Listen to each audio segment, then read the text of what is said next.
অসমৰ ইতিহাসত এনেকুৱা কিবা তথ্য আছে নেকি? কতোতো এনেকুৱা তথ্য নাই। কিন্তু এই কথাবিলাক আমাৰ মূৰত সোমাই দিয়া হৈছিল। আৰু আজি কিছুমান অসমীয়া মানুহে মোকেই ক'ব যে হিমন্ত বিশ্ব শৰ্মাই কৈ দিলে শংকৰ আজান নাই বুলি। হয়, মই কৈছো, অসমৰ মুখ্যমন্ত্ৰী হিচাপে কৈছো, শংকৰ মাধৱ আছে, শংকৰ আজান অসমত শংকৰদেৱৰ প্ৰপন্ন শিষ্য মাধৱদেৱ আছে। হয়, আছে আজান নিজৰ জাগাত আছে। শংকৰ আৰু আজানক সংলগ্ন কৰি আমাৰ যুঁজখন দুৰ্বল কৰিব নালাগে। লাচিতৰ লগত বাঘ হাজৰিকাক থিয় কৰি আমাৰ যুঁজখন দুৰ্বল কৰিব নালাগে। কোনোবা যদি বাঘ হাজৰিকা আছিলে তেওঁ নিজৰ জাগাত থাকক, কিন্তু আমি লাচিতক চাব বিচাৰো যে মোগলক পৰাজিত কৰা এজন বিশ্ব বিজয়ী ব্যক্তি হিচাপে, বীৰ হিচাপে। বাঘ হাজৰিকাই তেওঁৰ সৌৰ্য আৰু বীৰ্যৰ পৰা 10% কাঢ়ি লৈ যাব নালাগে। কি বুজোৱা হৈছে যে মোগলক লাচিতে পৰাজিত কৰা নাছিল, বাঘ হাজৰিকাৰ বুদ্ধিতহে লাচিতে মোগলক পৰাজিত কৰিলে। ক'ৰ পৰা আহিলে এইটো তথ্য? কোনে দিলে এইটো তথ্য? কোনখন বুৰঞ্জীৰ পৰা? আমাৰ এনেকুৱা ধৰণে কোৱা হয় যে শংকৰ আৰু আজানে দুয়োজনে যেনে মিলি মিলি একেলগে নামত ধৰ্ম প্ৰচাৰ কৰি আগবাঢ়ি গৈ আছিল। তেনেকুৱা ধাৰণা কোনে সৃষ্টি কৰিছে? যিয়ে সভ্যতাৰ যুঁজত আমাক দুৰ্বল কৰিব।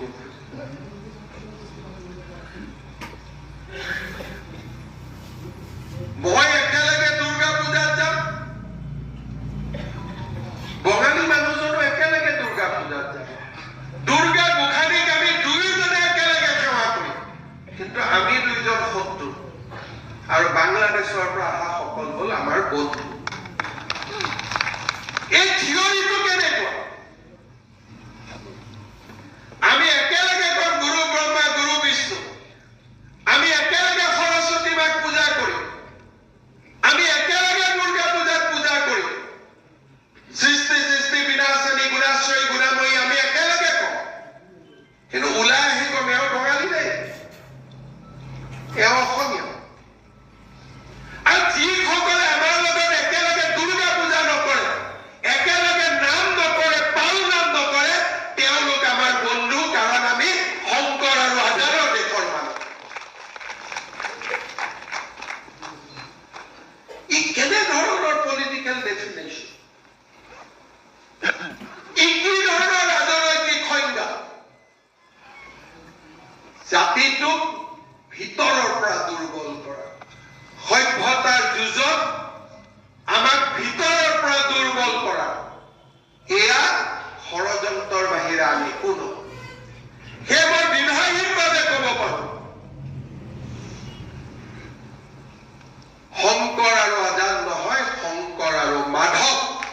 আজান ফকীৰ সন্মান কৰো, তেওঁ নিজৰ জেগাত থাকিব, কিন্তু শংকৰৰ লগত তেওঁৰ বৈশিষ্ট্য, শংকৰৰ লগত তেওঁৰ আদৰ্শৰ সমন্বয় কৰ। মইতো পঢ়ি শুনি আদৰ্শৰ সমন্বয় দেখা নাই। আপোনালোকে বিশ্বাস কৰে নেকি যে বাঘ হাজৰিকা নাথাকিলে লাচিত বৰফুকনে জিকিব নোৱাৰিলে? কোনোবা অসমীয়াই ভাবে নেকি যে বাঘ হাজৰিকা নামৰ কাল্পনিক চৰিত্ৰটো নাথাকিলে লাচিত বৰফুকন মোগলৰ বিৰুদ্ধে যুদ্ধত বিজয়ী হ'ব নোৱাৰিলে? কিন্তু আজি আমাৰ মূৰত কৌশলগতভাৱে সোমোৱাই দিয়া হৈছে যে বাঘ হাজৰিকাই ঔৰংজেবৰ পৰা বুদ্ধি লৈ আহিছিল, কেনেকে অস্ত্ৰ বনাব লাগে শিকাইছিল, আৰু আজি যদি লাচিত জিকিছে, গিভ দ্য ক্ৰেডিট টু বাঘ হাজৰিকা।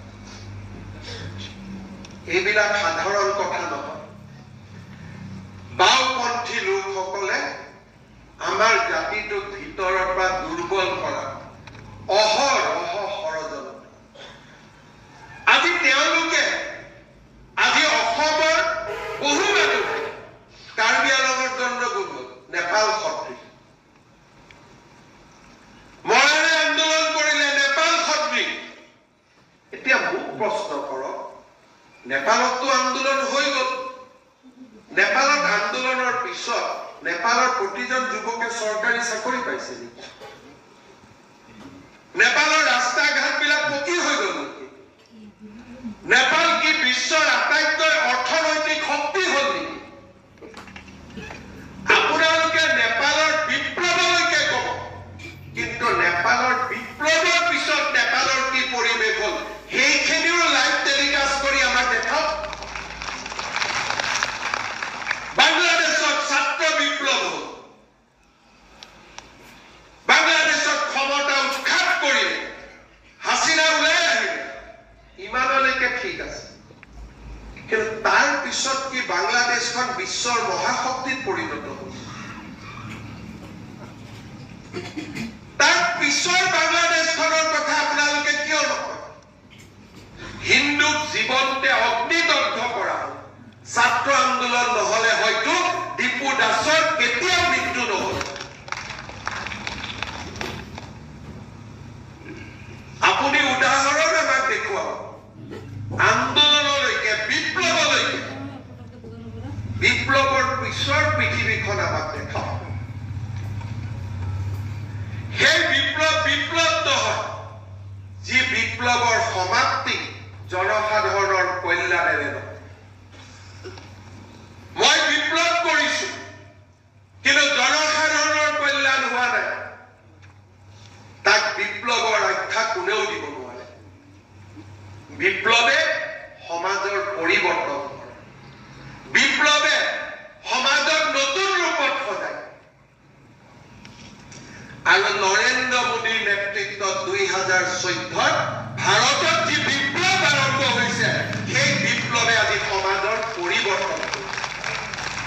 2016 চনত অসমৰ ৰাইজে যি বিপ্লৱ কৰিছিলে সেই বিপ্লৱে আজি জাতিটোক জীয়াই থকাৰ প্ৰাণ দিছে। নেপালৰ দৰে আন্দোলন, বাংলাদেশৰ দৰে আন্দোলন অসমীয়াই কৰিছে, ৰাজপথত নহয় বেলতত। আৰু সেই আন্দোলনে কংগ্ৰেছক পৰাজিত কৰি এখন নতুন অসমৰ স্বপ্ন মানুহৰ মাজলৈ লৈ আহিব পাৰিছে। আমাক তেনে বিপ্লৱৰ প্ৰয়োজন, যি বিপ্লৱে আমাৰ জননী জন্মভূমিক সুৰক্ষিত কৰিব পাৰি, যি বিপ্লৱে আমাৰ ৰাজ্যখনক আগুৱাই লৈ যাব পাৰিব, যি বিপ্লৱে এটা টকাও কাকো ঘোষ নিদিয়াকৈ 2 লাখ ল'ৰাই চৰকাৰী চাকৰি পাব পাৰে, তেনে বিপ্লৱ আজি অসমীয়াত প্ৰয়োজন। প্ৰতিটো দিনতে ষড়যন্ত্ৰৰ শেষ নাই, প্ৰতিটো দিনতে যোৱা 6 মাহ 7 মাহ তেওঁলোকে সমূহ খবৰত নামিছে যে আমি ষড়যন্ত্ৰ কৰিম আৰু বিজেপিক আমি পৰাজিত কৰিম। কাৰণ জনবলেদি তেওঁলোকে আজি বিজেপিক হৰুৱাব নোৱাৰে। অসমৰ মানুহ বিজেপিৰ লগত আছে। সেইকাৰণে সাধাৰণ মানুহক আমি বিপথে পৰিচালিত কৰোঁ। বিজেপিৰ পৰা নিশ্চিত বিজয় আমি ষড়যন্ত্ৰৰে কাঢ়ি লৈ যাওঁ। তাৰ বাবে যোৱা 6 মাহে এছাম লোক দিনে ৰাতিয়ে ষড়যন্ত্ৰত মগ্ন হৈছে। হাজাৰটা কথা, ইটো হোৱা নাই, সিটো হোৱা নাই। 5টা বছৰত বহুত চৰকাৰ মানুহে দেখিছে। 5টা বছৰত যি কৰিব পাৰি তাতকৈ 1% কম কৰা হোৱা নাই। সকলোৱে দেখিছে, সকলোৱে বুজি পাইছে। কিন্তু তাৰ পিছত কেনেকৈ চৰকাৰ বিজেপিক ডিছক্ৰেডিট কৰিব পাৰে,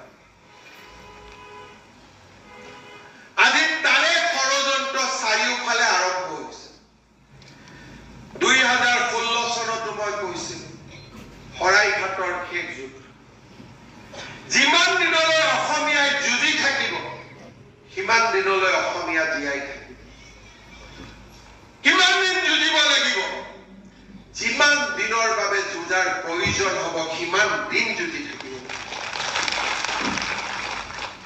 শেষ আমি ক'ত আছে নাজানো, কাৰণ আমাৰ পূৰ্ব পূৰ্বসূৰীৰ ৰাজনীতি কৰা ব্যক্তিসকলে অসমখন কাৰোবাক গতাই দিলে।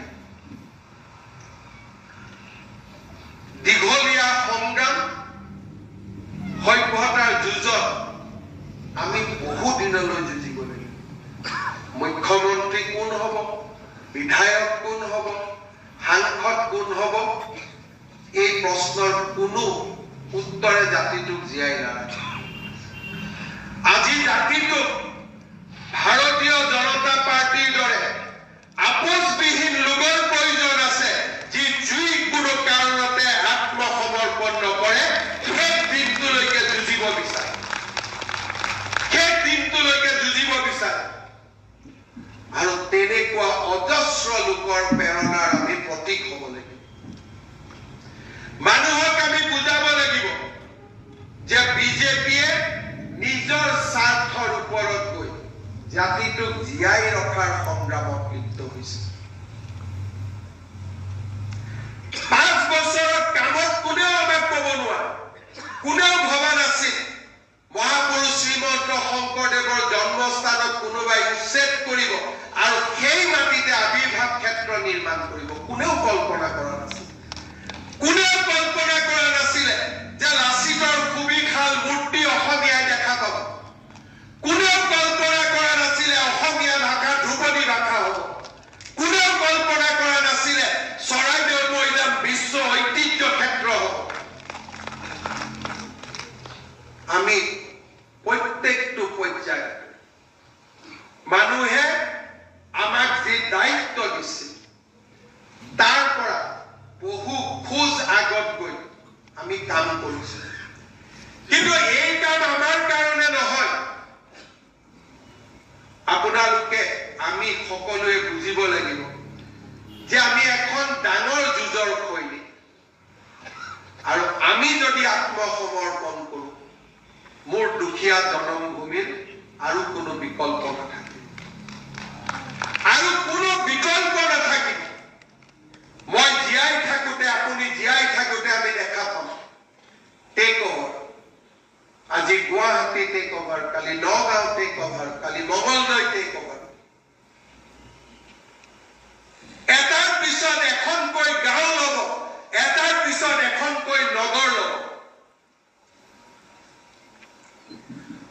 কৰিবলগীয়া বহুত কাম আছে। আমাৰ সন্মুখত এখন বিশাল এজেণ্ডা আছে। আমি অসমখনক আমাৰ নৱ প্ৰজন্মৰ বাবে আমি সুৰক্ষিত কৰিব লাগিব। ভাৰতীয় জনতা পাৰ্টীয়ে নিৰ্বাচন আমি জাতিটোক ৰক্ষা কৰিবলৈ, সভ্যতাৰ যুঁজত যুঁজিবলৈ অৱতীৰ্ণ হ'ব লাগিব। আমাৰ মাজত থকা আশা আকাংক্ষা আমাৰ মাজত থাকিব, কিন্তু আমি ৰাজনীতিক ইমান সীমাবদ্ধ এটা দায়ৰালৈ লৈ যাব নোৱাৰো যে আমি মন্ত্ৰী হলে আমি ৰাজনীতি কৰিম, আমি বিধায়ক হলে আমি ৰাজনীতি কৰিম। জাতিটোক জীয়াই ৰখাৰ বাবে আমি সকলোৱে সামগ্ৰিকভাৱে যুঁজিব লাগিব। কাৰণ আজিও যদি দৰং, নগাঁও, মৰিগাঁও, নলবাৰী, বৰপেটা অসমীয়া লোকসকলক সোধে এনেধৰণৰ জীয়াই থকা কিমান কষ্ট, তাক আপোনালোকে নিজে শুনিবলৈ পাব। নিজৰ দেশত, নিজৰ জন্মভূমিত যেতিয়া ক্ৰমে দ্বিতীয় শ্ৰেণীৰ নাগৰিক হ'ব লাগে, জীয়াই থকাৰ কিমান ডাঙৰ কলংক, তাক বুজিবলৈ বহু দূৰ যাব নালাগে।